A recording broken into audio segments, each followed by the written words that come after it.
Hello, everyone. Welcome to the first episode of Being Abroad. I am your host and Diversity Abroad mentor, Awa Dembele. And on today's episode, you guys are in for a treat. However, before we even dive in, I would like to give you guys a little bit of background on this series. So, in this series, every week we will hear from amazing alumni as they share their study abroad experience with us.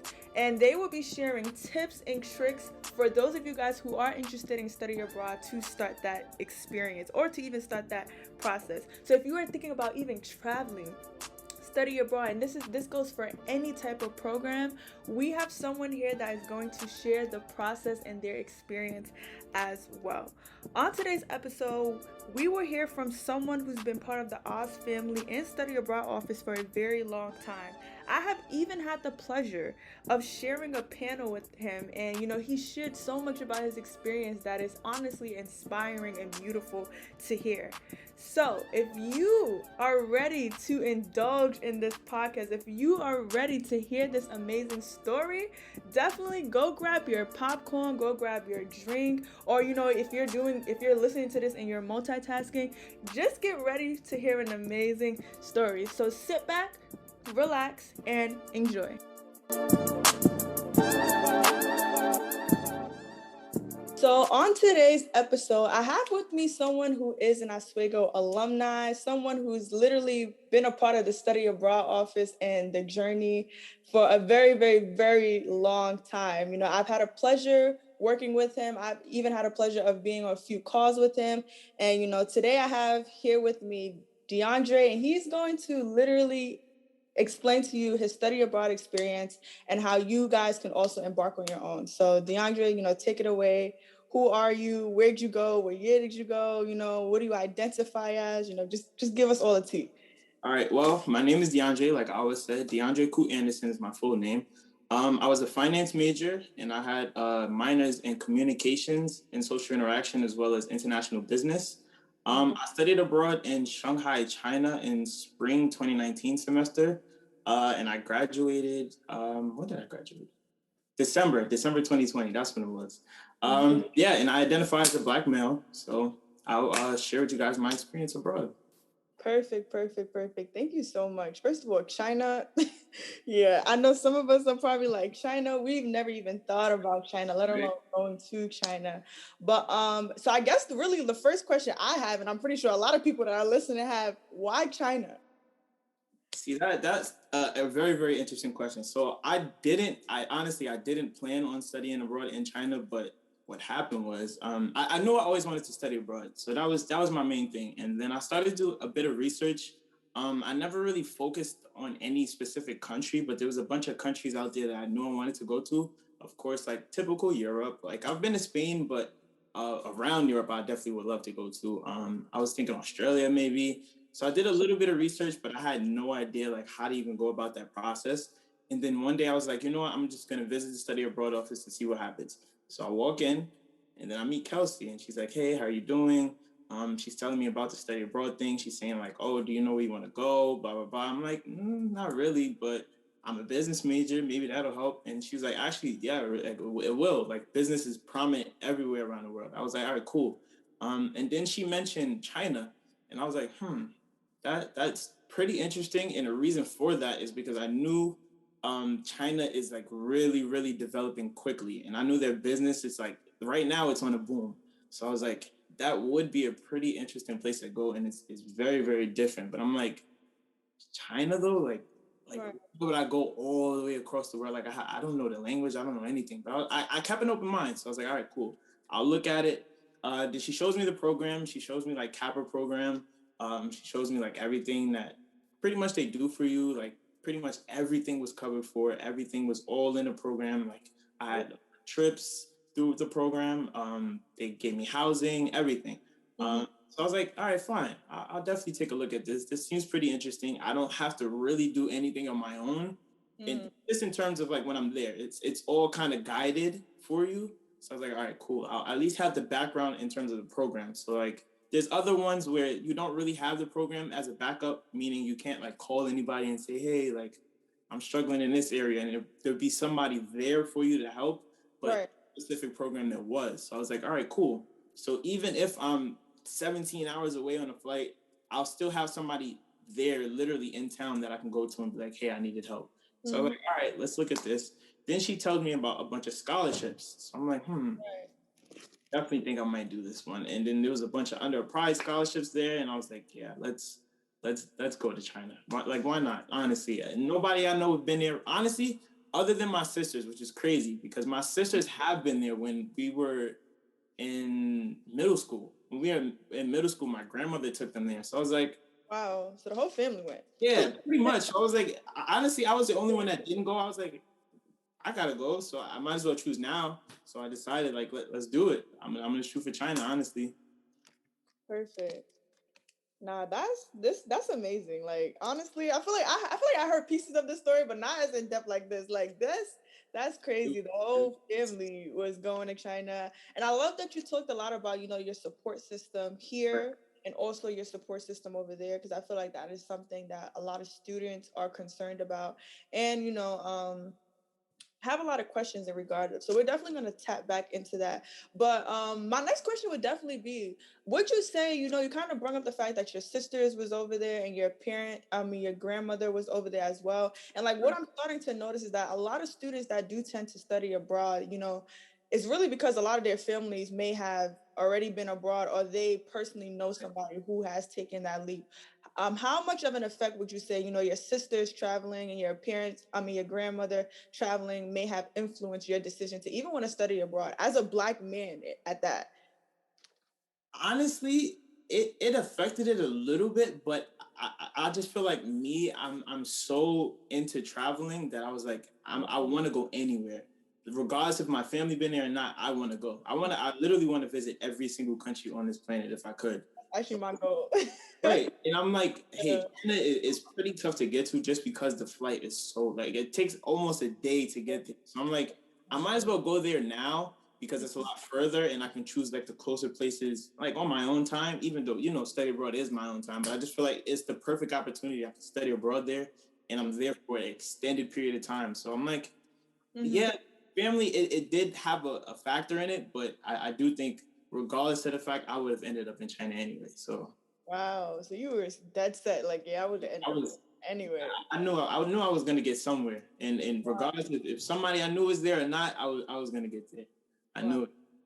That's pretty good. That's actually really good. And it's like I'm glad like you don't even meet that many people with the mindset as you because like for me personally, my parents are, they're not from here. So for they already know that there's more outside of the United States and it's important to go out and travel. But it's just like the fear factor of it. The fact that you kind of like didn't really have that. It was more like, listen, just send me somewhere anywhere at that, like you didn't even have anything in mind, like anywhere at that, like that's full on brave on like another level. But yeah, that's definitely interesting to mention. And just going back on the whole discussion of support system down there, because I know like with the study abroad programs that are provided with Oswego, I personally can't really speak for the ones like through other programs. Like Kappa, Albright. I don't really know how it works with them, but I know like through Oswego in itself, when I studied abroad, I definitely had, somebody down there I could talk to in case I needed help with anything like that. And I know you said that you also had the support in Oswego and outside of Oswego. And I basically just want to ask you like, how effective was that support system? Like if somebody who wanted to study abroad had if that was like their main issue, like, oh, I feel like I'm gonna be out there by myself, or I feel like I won't really have contact with the people back home, and they're gonna feel alone. Like, what would your advice be for them in regards to the whole support? Right. Well, first thing I would say before you even go, I would say keep an open mind. Right. I think it's more important to look on the brighter side of things rather than looking on the downside. Like, of course, you always need to prepare for it. If anything happens, do I have a contact here? Do I have a contact there? Is there anybody I can, keep in touch with if anything goes wrong? But I think it's better to keep an open mind because literally 9 times out of 10, nothing is going to go wrong, like at all, unless it's like just a mental crisis, which that does happen very often. But in terms of something, extraterrestrial, like that's just random, it's not going to happen. So I think you should definitely go with an open mind before you even decide to go anywhere. because you don't want to go throughout your whole trip just thinking like, oh, what happens if I get kidnapped here, or if I get robbed this place, or something that happens here. Like it really just doesn't happen. I think the news kind of portrays that it happens really often, but it honestly doesn't. So that's the first step. But I do think the contact was amazing. It was literally the best, because I had Kelsey here with the whole study abroad office. So if I needed anything with in terms of insurance, if I needed it, or honestly anything, just to be able to talk to somebody from my area that I'm familiar with, I was able to contact or email Kelsey, the Zet, anybody from the study abroad office, and they would get right back to me. They'll let me know, hey, you could do this, this, and this. But also there, the Kappa program, I had a program coordinator. His name was Colin, and he worked in like a Kappa office that was actually on the campus of my school, which was pretty awesome. So like after class or whatever, I would go there, and he had a nice office. He had also he had student workers there. So not only him, it was like other Chinese students who spoke English that went to the same school that we studied abroad at. And I was able to go there, like we would hang out, we would just talk, like, hey, you can go here for lunch, you can do this day, or how's classes going, like honestly anything. And it was just like an open space. Like whenever that office was open, we was able to go sit in that office, do work. I don't know. They would teach us culture, like anything, literally anything. And it was beautiful. Like it was awesome. That's actually good. I like that it was like open doors, and you had And the funny thing is too, sorry to cut you off, but they also brought us like a lot of cultural like snacks and stuff, which kind of gave us and it incentivized us to go there, because they taught us like how to do, I forgot the name of it, but the Chinese symbols, or like the symbols, but with calligraphy. I'm sorry, that's the name of it. Calligraphy. They taught us calligraphy. They brought us like a bunch of cultural teas, snacks. So it was like whenever we were there was always something new. And it just been like, why not come here to, hang out whenever, like, even if it's in between classes, we'll go there just to hang out, learn a lot more about the culture, or they'll tell us other places to go and visit. So it was just a perfect open space for us. Like whether or not we were in class, out of class, we were just always able to be there. And that was just the best thing. Nah, that's actually really, really good. Like you're definitely the second person to speak very highly of the Kappa program. So if y'all listening, y'all already know the Kappa program is definitely doing its thing. So if you're looking to go someplace and what program you want to go through, the Kappa for sure. And definitely want to give a big shout out to Kelsey, because that was also my advisor when I was abroad, and I stayed in contact. We even met up while we were abroad as well. And yeah, if you are planning to go to China, then that just might be the route for you. The next question I definitely want to hint at is, I remember this one event explicitly. It's crazy because you and I were actually working that table. I think this was like, you said you did graduate in 2020. So this must have happened right before the pandemic was 2020, right? Yeah. So this must have happened in January, around February, because I think you and I were doing a table display at MCC for Oh, right. Yeah. Yeah. And I remember, a few of my guy friends had actually came up to the table, and we were just taking names for study abroad. Right. And one of the things that kind of comes up in regards, like when I'm ever talking to a lot of my male friends about studying abroad, because like, in the study abroad industry, most people who study abroad are, white people. White people study abroad a lot more. And then when you break it down in regards to even like sex, and you break it down by race, Black women, I believe, study abroad a lot more than Black men. Like Black men are really underrepresented. Men in general are underrepresented when it comes to study abroad, but Black men in particular are really, really underrepresented. And one of the things that a lot of the guy friends were saying were like, I don't want to go down there by myself. Like, it was one of those things like, like, what business do I have down there? Like, people don't look like me. So let's say, like hypothetically speaking, like what advice or what would you say to a student who's like a Black student who may want to go to China or may want to study abroad in general, but they're feeling kind of like insecure about it? I would say keep your confidence. Always be yourself, no matter what. No matter what people think about you, say about you, tell you to your face, behind your back. Just be yourself. There's always gonna be somebody that hates you. Like you're not successful if you don't have haters. Honestly, it's just gonna be like that everywhere. Racism probably won't ever stop. We're working towards it, but for now it's here, and we just have to deal with that. So I think that's the one thing is to just be yourself. And once you recognize who you are, no matter what anybody says about you, it's not really gonna affect you in any way, because you're you, and you're you.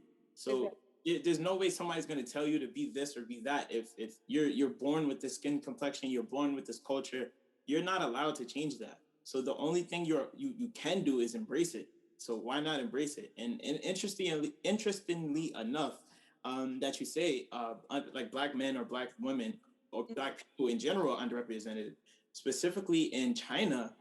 They do give out like a lot of government scholarships to entice people to study in China. So I actually ended up meeting like a pretty good amount of people from like specifically Africa who study in China, which is interesting. So I thought that was a really, really cool thing. Like, of course, there was majority Asians and there were a bunch of white people, but there was a nice group of black, like other black people that were there. And that was mainly, of course, because they are enticed to study there. And it's a very, very good opportunity for them. So that was one thing I was pretty excited about going. I was able to meet people that were like me. And not only just American black, it was only, honestly, I think it was only one other American black person that I met there, but other black people from other countries, that was amazing to experience. Like I've never been to Africa, so to be able to like actually speak to people who live there right now, it's just they're studying abroad just like I am. So they currently live there. It's like it was just insane to be able to speak to somebody like that and ask, hey, how's your culture? Hey, how's life here for you? Like life here for me is this way. How's life for you here? Like we're both black and we're both, usually, people are usually racist to us, towards us and towards our culture. But me being from America, it's maybe different from you being from Africa. So how is that? Like we were able to connect on a lot of different ways. But I think overall, I would just say like, stay confident, be true to yourself, and just try to be as social as you could. Because there's gonna be a lot of people that's blatantly out there, but there's also gonna be a lot of people who's just skeptical because of what they see on online, and especially in China in general. They see a lot of things portrayed in media and movies, and they think we act a specific way, just like they say, oh, the angry black woman or the aggressive black people, this. And so they might not know how we actually are. So I think the best thing for me was just being social and communicating with these people and asking them like, hey, like I'm nothing like what people say we are. I'm a very happy person. I'm a very upbeat person. I'm always willing to help somebody. I'm always willing to talk to somebody. So that was what got me by. I was able to make literally hundreds of friends that, and a lot of them I do still contact to this day, just being social and letting them know like, hey, what you see in the media is not what we really are. This is not how we act. And they were able to see that over time, me being there for such a long period of time. They was able to see how I actually am rather than being like, hey, like you guys don't really act like this. Like, why did they portray you like this on the media? So it was interesting to see how people actually see us versus how they see us once we're here and we're in person. Yeah, it was insane. Yeah, that's actually really really interesting that you kind of like brought that up, because like even like when I'm hearing a lot of you guys' story, I try to like kind of like see where like in my experience may I have like experienced something familiar. And I remember this was one of the questions that we had at our last panel, and it's like you were kind of like you were like like your race, you were just being you, like you had a good time, you didn't feel uncomfortable at one point, and it was like I know me and another student, we were like as black women in like an all predominantly white country, we were like, yeah, no, like don't stare at me, it's rude. Like we wasn't taking crap from nobody. So it's really good to hear is you taking it from a different standpoint of not only like just being aware of the stereotypes that cultures or people from different backgrounds have about black people in general, but also kind of like just still being yourself and showing them like, bro, we're literally like everybody else. We're literally like everybody else. So I'm really glad that you talked about that, because my next question was definitely going to be like, how do you think your experience as a black man had influenced your time there? But you definitely answered that question. So definitely thank you. I have a little bit more, honestly, because the main thing in China is they don't usually see people like us. They may see it a little bit on media, but mainly the people that they do see are other Asian people, in person. Of course, there's only Chinese people there, and on media, everybody on their media is people from their culture. So they're not really used to seeing people like us. So it was a bit of an adjustment. As you said, people were staring at me as well. Like in China, they stare a lot, and especially when you get into the very, very the very, very older kind of neighborhoods, the neighborhoods that are not too developed yet. Like I stayed in Shanghai, but I was able to visit a bunch of other different cities. Yeah. So I went like very, very deep into China. It was like, whoa, these people are really, really serious. Like staring at me no matter where I went. Like whether I was going to the store, this place, walking Right. up the street, I was getting a million stares. And it was a bit of an adjustment period because it's like when you're here, and especially us being from New York, we don't mind anybody else's business. It's focused on you and what you got going on and move about your day. So Right. there it was just like why am I the center of attention? What am I doing wrong? What am I doing that's different than everybody else? And I realized like it's just my skin. People are literally coming to me, taking pictures of me randomly, without consent, like all of that. It was like I'm a celebrity, and it was Right. very, very weird because it's just here. It's nothing like that.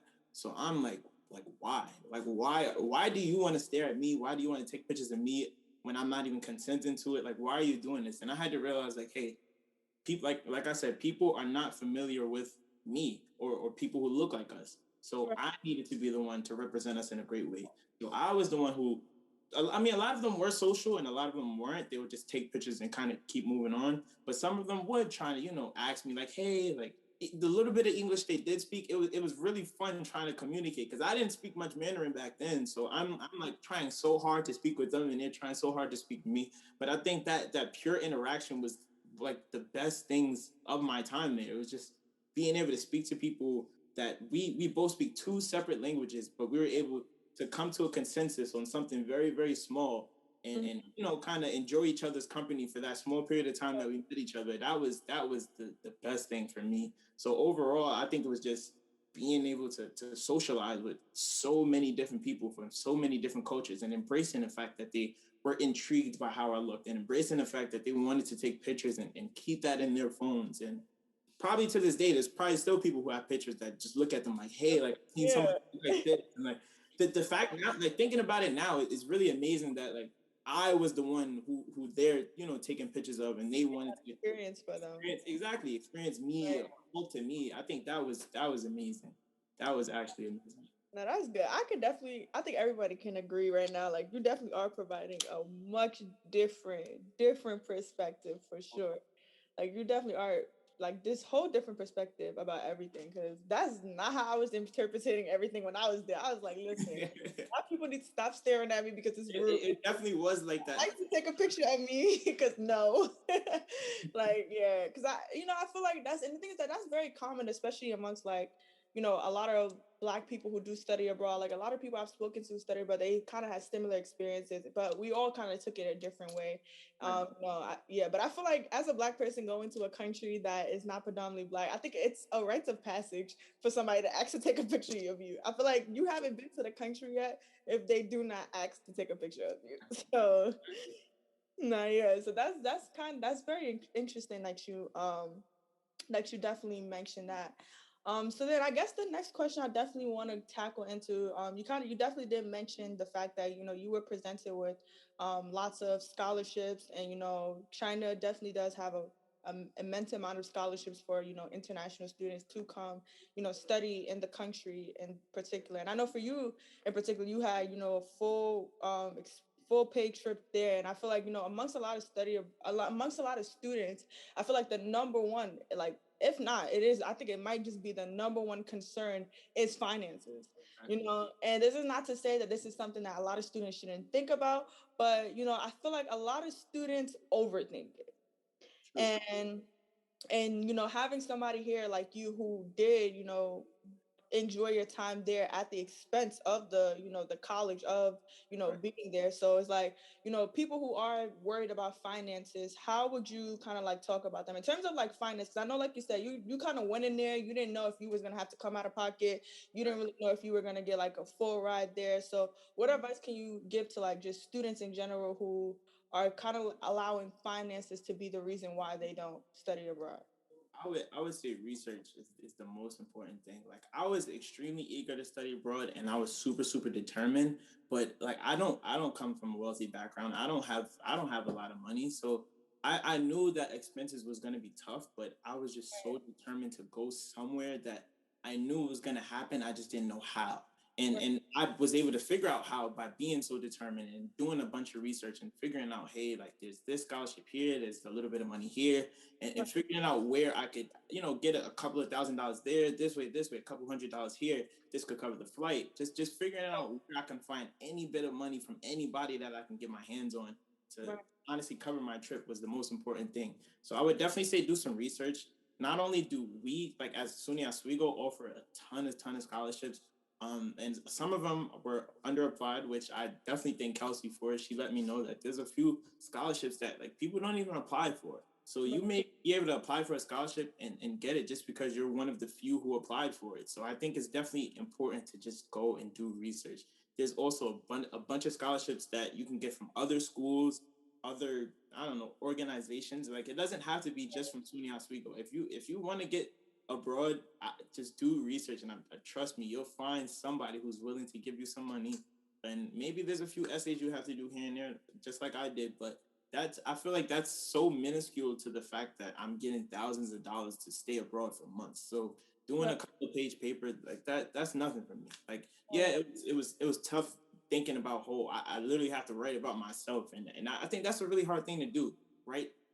Highly of yourself, because nobody wants to brag, but just being determined and figuring out what they want and what they like and what is interesting about yourself, putting that all in the paper and telling them, hey, like you really want to study abroad, but I simply just don't have the means, and that let them know that you don't feel like that should be a deal breaker for anybody. Everybody should be able to study abroad, whether they have the means or not. So I think the most important thing is just doing research and being confident and going out there and get that money that's yours. That money is yours. You just got to find it, honestly. Yeah, I definitely do agree with that. There are a lot of scholarships, especially on the study abroad, the Oswego study abroad page. And I definitely think one that's really underrated is the one attached to Hart Hall. Because I lived in Hart Hall, so the Hart scholarships, like that definitely was something that came in clutch for me. Because it was just like, you didn't even have to write that much. It was more so like I already lived there. I was familiar with presentations. We're in college. We present every day. So it was one of those things where it's like, apply for it. All they want you to do is come back and do an hour, 45-minute presentation about just literally talking about yourself, really. Talking about yourself, talking about your experience. And, you get what, $500 for it. And if you're going for 2 semesters, I think you get $1,000 for it.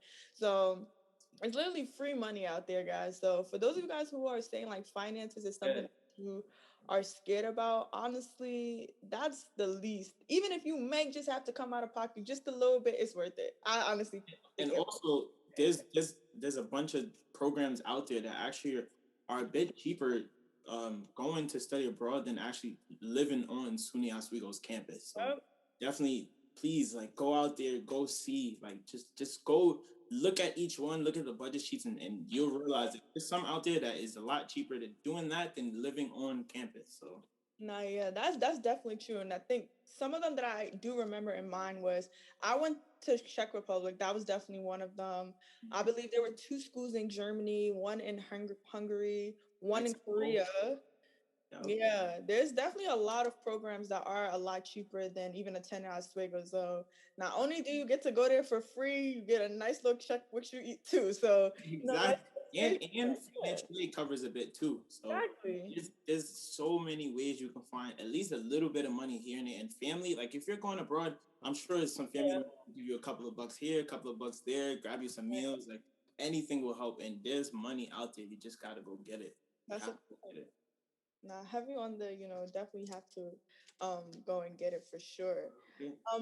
So yeah, I guess the next question I would definitely ask is how did the language barrier, impact your trip? It was tough. It was tough. It was definitely tough.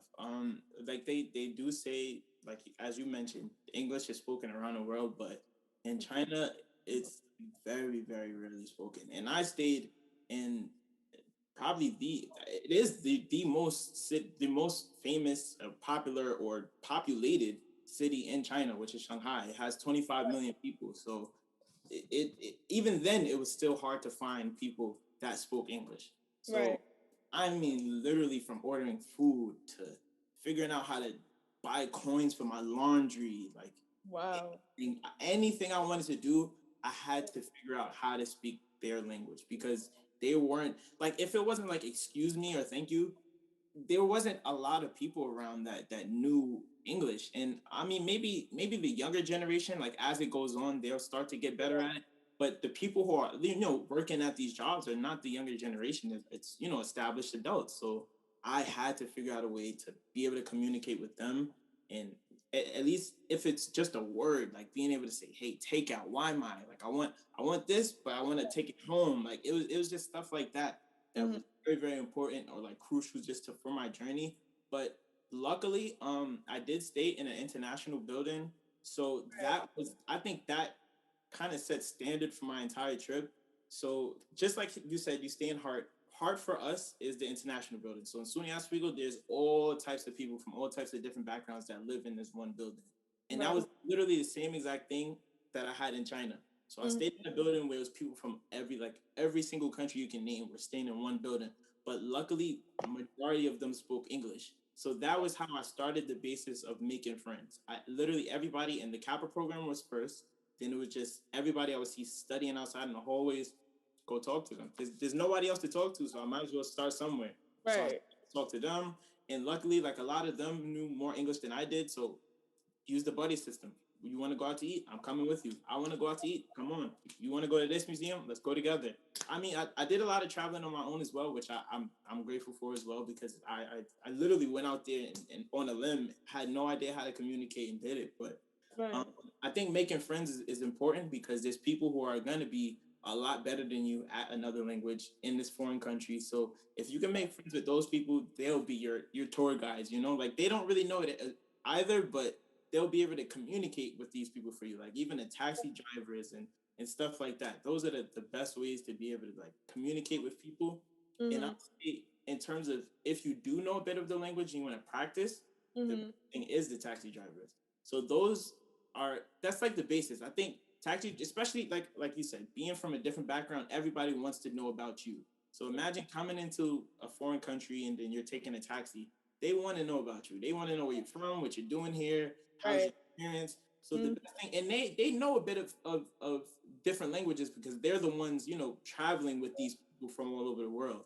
So Right. they're very, very eager to learn about you. So I would say definitely communicate with your taxi drivers. They want to know about you. So learn, learn, learn. Practice your Mandarin, whatever country you're from, practice your language in the taxi. I Right. spent a lot of time in the taxis, or they had like an Uber system, which was called Didi. It was almost the same exact thing, just called Didi.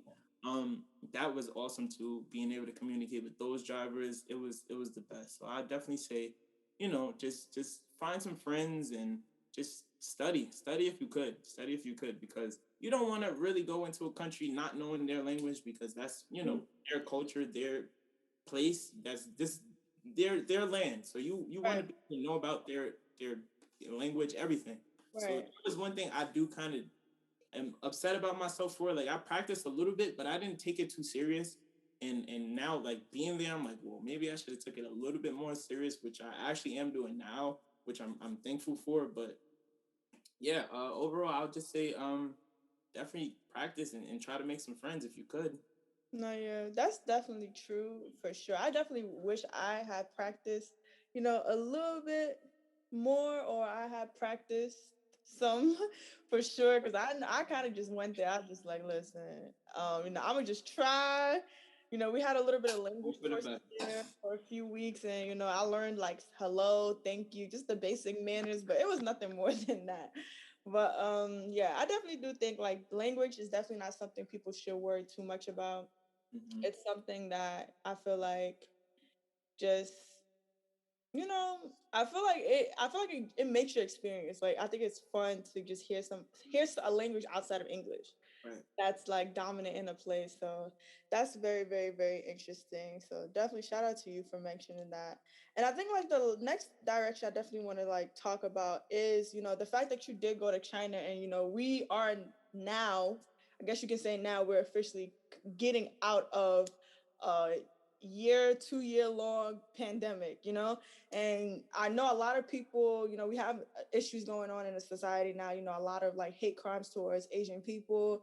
um and like if you think about traveling, like right now Asia is probably not even at the top of anybody's list of travel, or even to even study abroad or to be like skeptical about, you made it back just in time before, the world was Yeah, it was really about that was to insane. close down.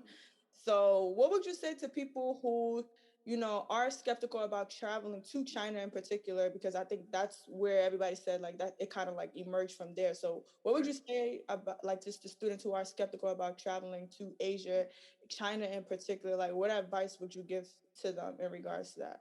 I'll definitely say, do research on the country that you want to go to before you go. I wouldn't have any type of, hate towards anybody just because, regardless of the fact if it was created there, if it started there, whatever the case may be, I don't think that should, stray you away from going there. I'm personally going back, which is insane. Like I would have never thought that Wow. literally, yeah, 2 years after I'll literally be going back. So I'm excited for that. Just don't don't go out there and hate it entire. That's pretty much racism. Don't go out there and hate an entire race because you heard on the news that this is what happened and this is where it started from and this is where it spread. I personally did research on China myself, and I actually found out that they're pretty they taken COVID pretty seriously, and they almost eradicated it. Like there's a lot of days where they go without having a single case pop up, and I have some friends that are there too to back that information. So I'm excited about that. So I'm happy that the world itself is getting better, and we're realizing that yeah, it's a serious it's a serious illness, but we don't want to have that stray away from our traveling and the things that we do in our daily life. So I'll definitely say just do your research on it, but don't go out there and or don't cross something off your list because you think, oh, this is the epicenter for the virus and it's still gonna be crazy there and I'm gonna die this and that and that. It's actually way better there than it is here now, which is insane. Wow, yeah, definitely. Thank you for touching on that for sure. And I know you said that you are gonna be going back there for, another part two. To you like, talk a little bit about that. What you going back there to do? Luckily it's still developing, but I actually got accepted to the school that I studied abroad at, which is insane. So I'm going there for my master's degree. So Wow, the plan is to be there for the next 2 years. That is wow, wow, wow. all because of this, literally, all because of Kelsey, all because of Oswego study abroad. Like if I'd have never done that, there's no way in hell I would be Yeah. studying at ECNU for my master's degree in China. Like maybe I'll be somewhere else, but I wouldn't be where I am right now if I didn't go through this whole program. So I'm ecstatic for that. And same thing, I was able to get a scholarship as well. So I'm ready. Like I can't wait. I'm excited.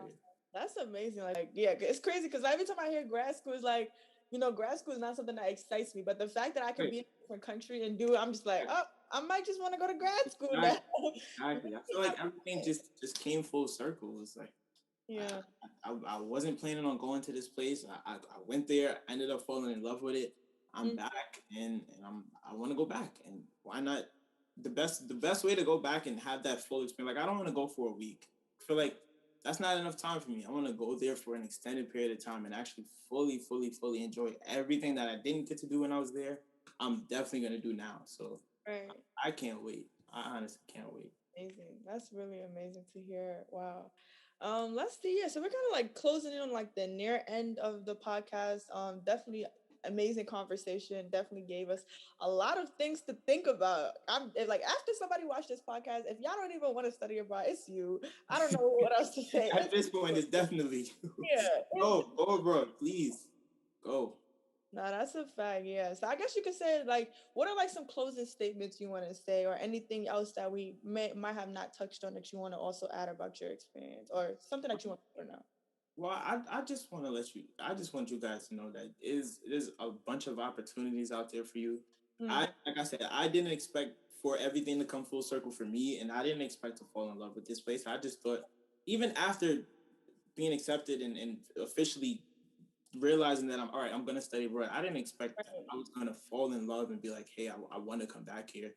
That was not ever in the plan for me. And look at what happened. And it literally opened up so much more opportunities for me. Now there's like a whole nother language I'm fully learning. Like there's a whole nother country I'm about to be able to call home. Like Mm. all because I studied abroad. So I no matter how much you feel like there's stuff out there that's gonna stray you away from wanting to do it, or that's gonna mess up your experience. It's not gonna happen, and if it does, as long as you don't die, you'll be fine. Trust me, you will. Like, nothing is going to happen. Trust me. There's money out there for you. If it's a finance thing, there's gonna be contacts out there for you. If you need any help, if there's any mental issues, you could still contact anybody. There's gonna be help.